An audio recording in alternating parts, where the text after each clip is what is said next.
Chers auditeurs et auditrices, regardons un échantillonnage de cette historique session de déposition.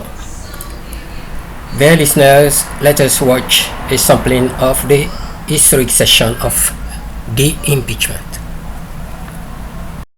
Null and void. Illegal. Illegal. Please continue. Concerning allowance for Mr. Prasad, who is a senator, to vote in this procedure. Member, you do not have the floor. We are proceeding. Continue, Madam Clerk. Madam Chair, Madam Speaker, you have made a decision. Null and void. Illegal. Illegal. Recorded by Hansel. Please proceed. Madam Speaker, with due respect, Madam Chairman, we were not as senators here this morning, so we do not know the question. We would other members of the Senate, all of the Senate. Bienvenue. Suis nouveau Trini. Mon propos est de répondre à la question suivante. Pourquoi infliger ce purgatoire à Trinidad and Tobago, TNT? De quoi est-il question? La motion de censure parlementaire, UNC, United National Congress, pour relever de ses fonctions la présidente, Madame Paula May Weeks, pour une première depuis 1976. Motif: pour le non-respect de la séparation des pouvoirs dû à sa collusion avec, entre guillemets, quelqu'un, durant la procédure de sélection avortée du commissaire de police. Depuis le 12 août 2021, couvait une controverse dont le déroulement en 4 étapes est comme suit. Primo, la liste de candidats retenus au poste du commissaire de police, déposée le 11 août 2021 à la présidence, puis retirée ce même jour par la Police Service Commission, à la fois l'envoyeuse et la repreneuse. Procédure légale et légitime. Pour quelle raison? Un nouveau développement, a-t-on dit. Secondo, nomination du commissaire sortant pour assurer l'intérim jusqu'à la désignation d'un nouveau. Tertio, en 2 sous-étapes. D'abord, plainte contre Police Service Commission par un citoyen lambda ayant pour avocat S.C. Anand Ramlogan, l'ex-bâtonnier du chef de l'opposition actuelle et l'ex-premier ministre de 2010-2015. Ensuite, accusation de collusion de la présidente avec, entre guillemets, quelqu'un pour dérailler la procédure de sélection, d'où non-respect de la séparation des pouvoirs. Ceci constitue un manquement grave de la présidence qui méritait la sanction suprême. La motion of impeachment a été déposée. Voyons la procédure établie par la Constitution.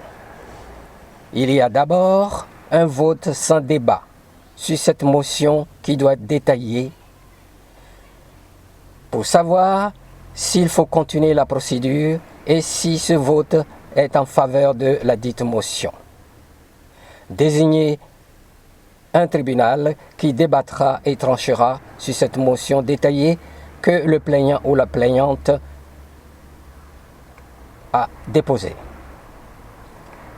Après presque 2 mois d'arguments et de contre-arguments, ce pugilat politico-juridique a connu son apothéose, c'est-à-dire son épanouissement sublime au Red House, le Parlement, le 21 octobre 2021. Pendant 2 mois, Trinidad and Tobago s'est vu asséner des blablabla de commentateurs de tous bords, comprenant aussi des intellectuels faussaires ou mercenaires. N'est-ce pas un purgatoire non mérité? Heureusement qu'en majorité, nous sommes légalistes et que l'article 36 de la Constitution a clairement énoncé la procédure à observer en de pareils cas ou situations. Nous arrivons au jour J, le 21 octobre 2021, ou encore quatrième et dernière étape. Échec cuisant de cette motion rejetée par 24 pour et 47 contre. Il aurait fallu 2/3 de 71 votants. Cette session historique du collège électoral a été close sine die. Madame Paula Mewicks demeure à son poste. Puis, en post-mortem, viennent l'annonce de la naissance d'une dictature parlementaire, la mort de la démocratie que l'on venait de défendre et d'abuser profusément, suivi d'un appel à la révolution d'octobre par le leader de l'opposition, la pétitionnaire en chef. Comment comprendre cet appel, le dernier en date? Est-ce l'amertume de la défaite de sa motion? Est-ce une façon de remonter le moral de ses suiveurs et de mieux les galvaniser? Comment comprendre défendre le 36 de la Constitution et la défier quand Madame Speaker of the House le leur applique?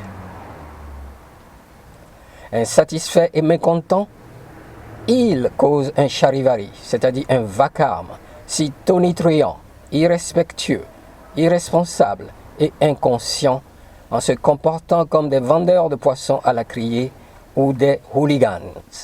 Durant cette session du collège électoral, perdant tout sens de courtoisie maintes fois démontré, auparavant entre honorables. Ce fut inouï et inédit dans les annales de ce pays qui, pourtant, est un exemple de démocratie très envié sous d'autres cieux. TNT mérite-t-il ce purgatoire que ces honorables fils et filles de l'opposition lui ont infligé au cours des semaines écoulées? Catégoriquement, je dis non. Les garanties de liberté constitutionnelle n'ont-elles pas été respectées, observées, et les clauses de la Constitution appliquées, sans faiblesse ou sans complaisance? Chers auditeurs et auditrices, qu'en dites-vous? En tout cas, soutenir et faire fléchir, voire haïr à la fois l'application de l'article 36 des textes fondamentaux de TNT, en êtes-vous capable? Moi, pas. C'est un tout à rejeter ou à prendre, n'est-ce pas? Merci de votre attention. Abonnez-vous si vous aimez et partagez.